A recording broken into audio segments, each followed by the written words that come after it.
recibí un artículo que me mandó un enfermo suizo, firmado por el doctor Peter Duesberg. Y me quedé muy sorprendido, porque Duesberg decía sobre el SIDA todo lo contrario de lo que nos habían enseñado. Lo leí varias veces, lo traduje y lo publicamos en nuestra revista. Después de eso, tomé contacto con él, en California. Duesberg era profesor de biología molecular en la Universidad de Berkeley. Había sido el primero en hacer el mapa genético de un retrovirus y estaba considerado por el doctor Gallo como el mejor retrovirólogo de su generación. Es decir, que no era ningún bocazas. Tenía un currículum impresionante y había sido candidato incluso hasta al premio Nobel. Fue él, entre otras cosas, el que descubrió los genes del cáncer. Tenía una beca que solamente 20 y tantos científicos tenían en Estados Unidos. Es decir, estaba situado dentro de los 20 y tantos científicos de élite más importantes de Estados Unidos. Duesberg me explicó que había muchos otros y me dio los contactos. Había un grupo que se llamaba Rethinking AIDS, que se acababa de formar en ese momento, que agrupaba decenas de científicos del más alto nivel de la ciencia oficial, de la ciencia más ortodoxa, que decían que todo lo que se había dicho sobre el SIDA era falso. Así que me lo tomé en serio. No se trataba ya solamente de un artículo, sino que hicimos un monográfico entero de 400 páginas y organizamos un congreso en Barcelona. Ese congreso, que tuvo lugar en el 93, si no me equivoco, vino Duesberg, vino Harvey Bialy, que era entonces el director científico de la revista Biotechnology, una de las más importantes revistas de biotecnología profesional del mundo. Vino Alfred Hassin, que era un hombre ya retirado, inmunólogo, y además con otras 2 especialidades médicas, profesor emérito de inmunología y muchos otros. Para mí quedó claro que tenían razón. Además de estos, me sorprendió también mucho que hubiera 3 premios Nobel. Y me sorprendió mucho de que no nos hubiéramos enterado, ninguno, de que había 3 premios Nobel y decenas de científicos cuestionando la hipótesis oficial. Eso ya de por sí debe invitaros, a los que estáis viendo esto, a poner un punto de interrogación en lo que es el dogma del SIDA. Implica que hay una censura en la ciencia.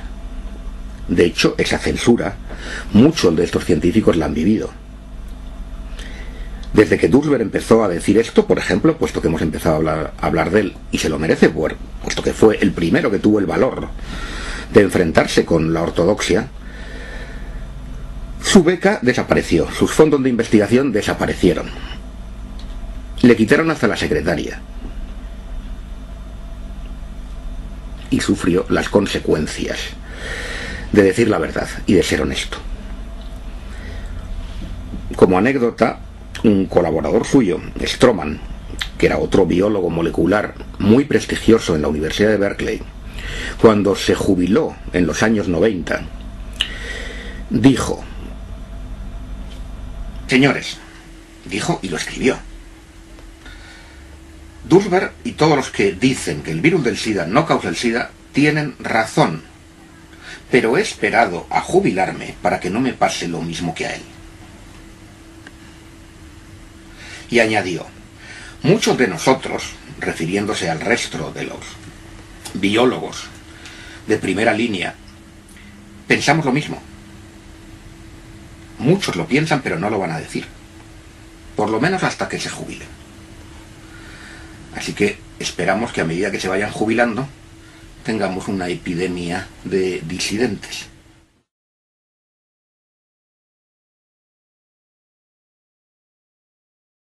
En realidad, todo el mundo piensa que esta cuestión del SIDA empezó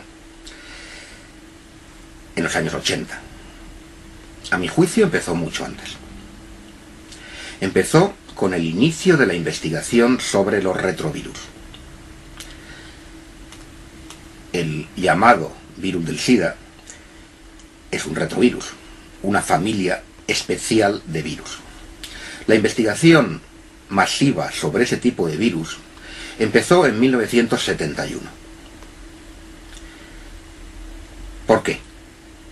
Porque de pronto un montón de científicos se dedican a investigar sobre una particular familia de retrovirus que hasta ahora no había recibido prácticamente ningún interés. Esa es una pregunta. La respuesta para mí está clara, y para cualquiera que tenga sentido común, porque hay dinero de por medio, porque alguien paga esas investigaciones. ¿Y quién las paga? Pues muy sencillo. En 1971, la situación en Estados Unidos era que estaban perdiendo la guerra de Vietnam. Nixon lanzó una campaña para vencer al cáncer, porque el cáncer estaba aumentando y la gente tenía miedo. Naturalmente, consiguió los fondos. Así que los fondos fueron a su campaña para vencer al cáncer. Bueno, hasta aquí todo parece muy bien. Pero cuando se ve la letra pequeña, resulta que todo el dinero iba a ir para demostrar que un retrovirus causaba el cáncer. Es decir, para culpar a los virus o alguna familia de virus de el aumento del cáncer y de la responsabilidad del cáncer. Esto es incuestionable, son hechos históricos de la investigación científica. ¿Por qué se escogió los retrovirus? ¿Por qué no otros? Ese es un punto clave. Los retrovirus no matan a las células que infectan. Para que un virus cause el cáncer, la primera condición es que no mate a la célula. Si un virus se mete en una célula y la mata, ya no hay cáncer.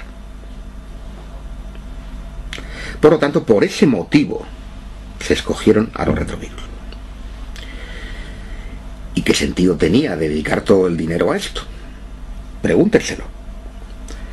Tenía un sentido muy sencillo. Las investigaciones que apuntaban como origen del aumento del cáncer al aumento de la contaminación radioactiva y al aumento de la contaminación química eran cada vez más evidentes y, por supuesto, más incómodas para la industria. Así que había que desviar la atención. ¿Cuál es la forma de desviar la atención? Si investigas en que el cáncer es causado por la radioactividad o por la contaminación química, no vas a tener ni un dólar. Si investigas sobre los retrovirus, que es lo que nosotros queremos, tienes todo el dinero del mundo. Es perfecto. Desgraciadamente la ciencia funciona así, desde hace ya muchos años. Así que hubo un parón total en la investigación de los orígenes medioambientales del cáncer. Y decenas y centenares de científicos se dedicaron a gastarse el dinero, ese maná financiero que se les daba,